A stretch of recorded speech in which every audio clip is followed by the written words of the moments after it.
Here's how to print your own book. First, I'm going to show you everything that I use and how I print out the cover. All right, so there is the cover. I use the Canon Pixma. It's only a $50 printer.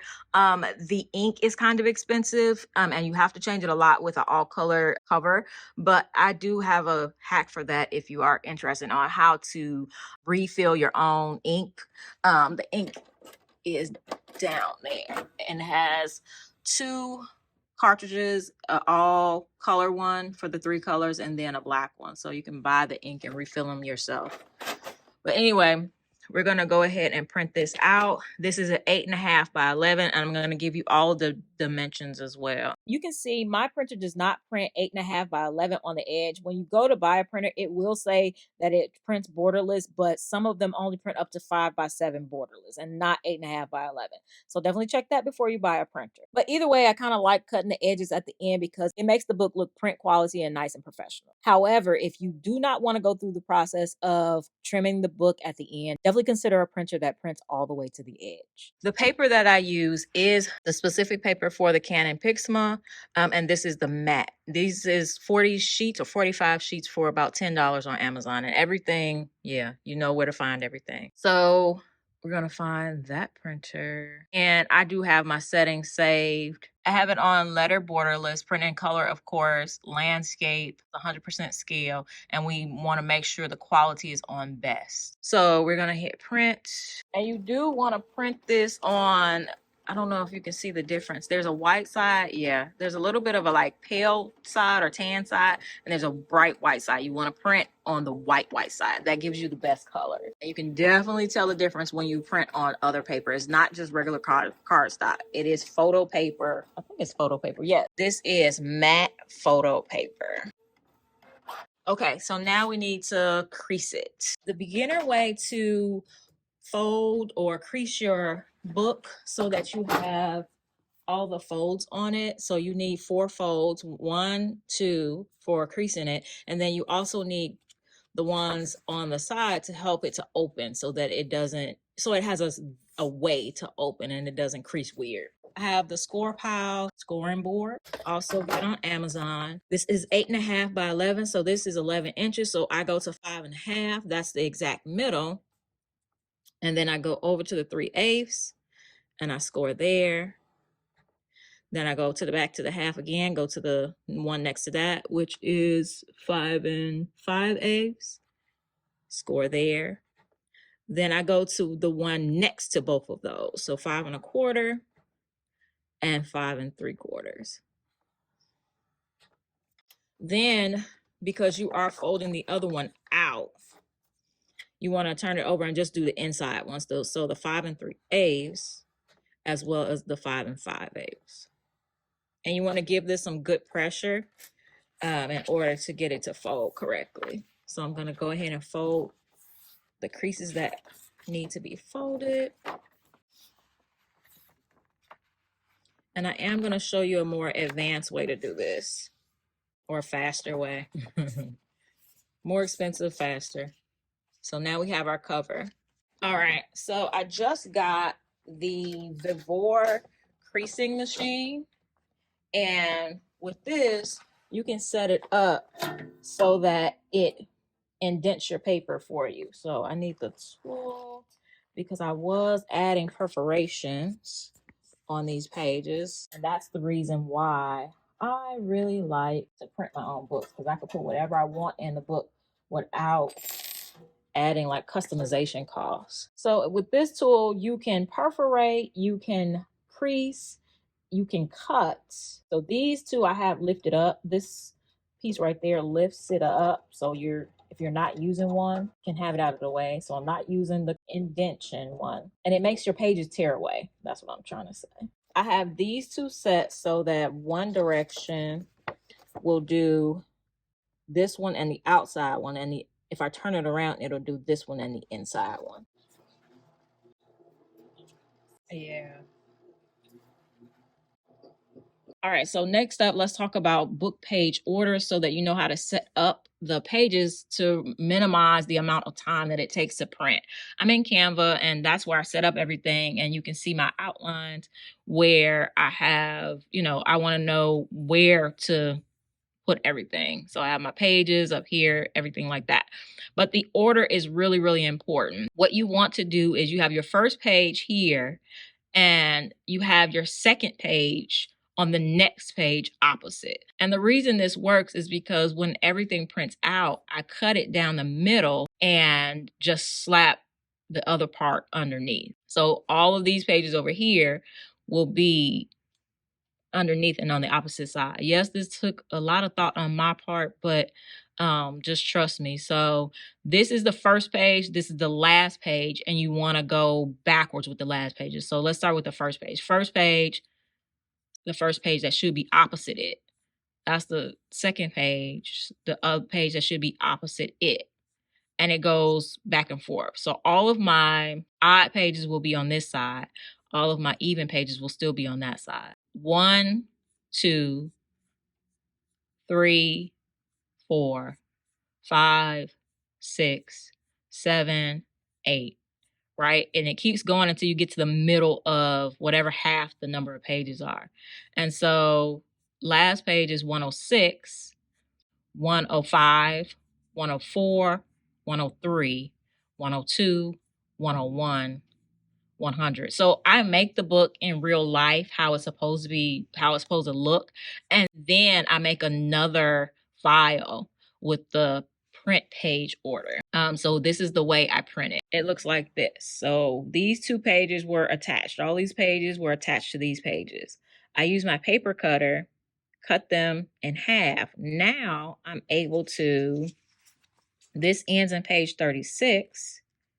The bottom of this is 37. Now all I have to do is slap this on top of this and I have the book. So if anybody knows the easier way, let me know. Here are the settings to use when you're printing your book pages. And my laser printer is the Brother HL L2465DW. And once again, I did make a preset so I don't have to remember this every time. And I did put my book pages in a separate file so that I don't have to worry about what to print and what not to print. I just print all the pages. And this is very important. You want to print them double-sided on short edge. That's going to save you a lot of paper, and that's the way a book is printed. I do have this on letter borderless, even though my printer does not print 8.5 by 11 borderless.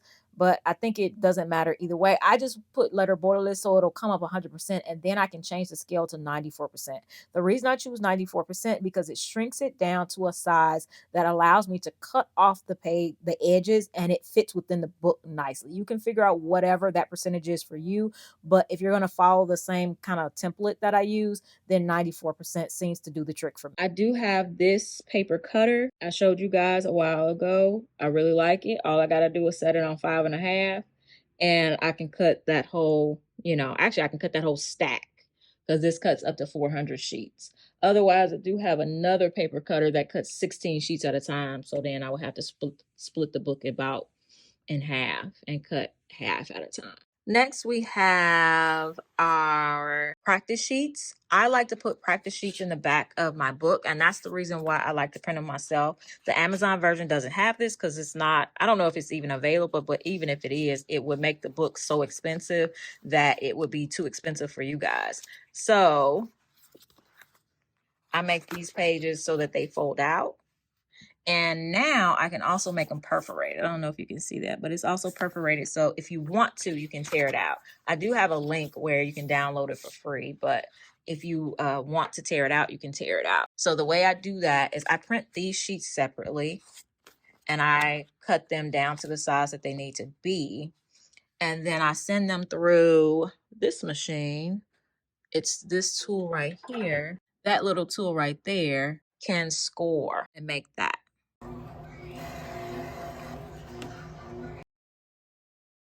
So now all I have to do is fold them. So I take each stack, fold it how much it needs to be folded so it doesn't get cut off at the end. And then I just take each sheet and make sure that it's folded. This is the most labor intensive part of it. And I could use a scoring pile, but it's not an exact dimension anymore. It's like in between two of the measurements. So I just started doing it like this. So now I have these ready to go. All right, so let's talk about the actual making of the book. This is the glue that holds the book together, 1/2 inch. So my book is about 76 pages, 77, 79 pages. And so I don't only need half of these. I could not find for a decent price the exact size. So I take these and I just cut them in half. I used to have a different size where it wasn't exactly half, but now I found these that are a good price. And all I need is they're exactly half of what I need. So I'll take one of these that's already cut in half, and it has little sticky strips. Stick it to the spine, the inside of the spine. Cut away the excess. I always leave a little at the top, and I cut off a little bit more than what I need to at the bottom, because if the glue strip goes all the way to the end, you're gonna get glue squeezing out, and that's gonna gunk up your machine. All right, so now we're ready to assemble all the pages. I like to, since I do it like this now, the pages like to flare out like that. I don't like that, so I'll do them like this, fan them a little bit, especially on the spine part, because that'll help them sit in the glue better. Then I also have a dedication page that I print separately and sign. It makes it easier to sign just the actual paper versus the book, because then I don't have to go through and open up the books.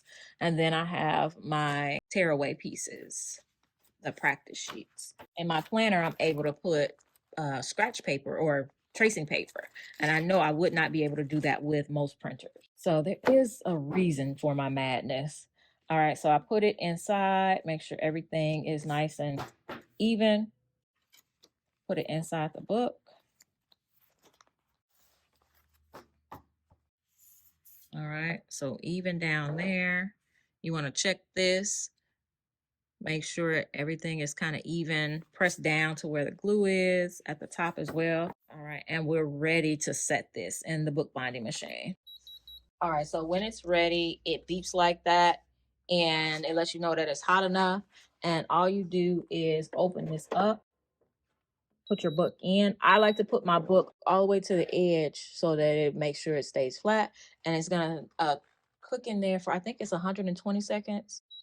All right, it beeps again when it's done, and we're gonna take it out and sit it back here. Well, first of all, I like to make sure everything is set. So especially my pages back here, my pull-out pages, I take my fingers and I push them down like this just to make sure they're in the glue, and then push the whole thing down to make sure everything is good and set in the glue. You do not want any loose pages. Maybe a page didn't quite get in there.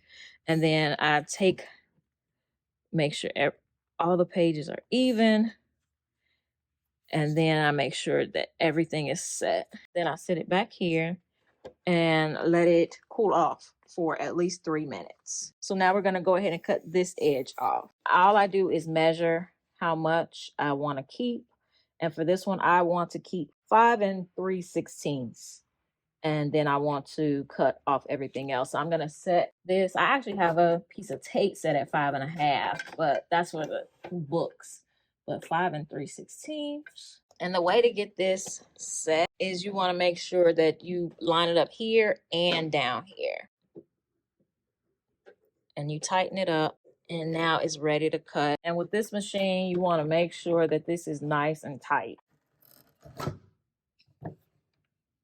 And with this, I can cut the whole book afterwards, which makes the end result of the book look nice and clean. Okay, so then I just check it to make sure that it actually cut everything nice and clean, and that I didn't cut off the edges of my fold outs. That looks good. So now I can once again measure. All right, I want to cut off this bottom piece that's at 8 1/4. So I want to set this to 8 1/4. Now I typically never do one book at a time, because that's just kind of a waste, moving all of these dials over and over again. I always try to do a whole set of books. So then I will cut the sides off of all of them, the top off of all of them, and then the bottom off of all of them. So it'll make it more, worthwhile. And that's what comes off. I'm able to get a very accurate cut, very clean cut. All right, so now we measure one more time. This is the final length of the book, which is 8 inches. So now we have printed our own book, completely custom the way you want it. And if you haven't subscribed, what are you waiting for? Definitely hit that subscribe button and turn on all notifications so you don't miss a thing. We are doing some amazing things over here, and a lot of you guys are interested in seeing how I turn my DIYs into a business. So I'm taking you along for the journey with that, as well as getting back to some amazing fun DIYs. So I'm excited about that. So definitely subscribe so you don't miss what we do next. All right, I'll see you guys in the next one. Bye.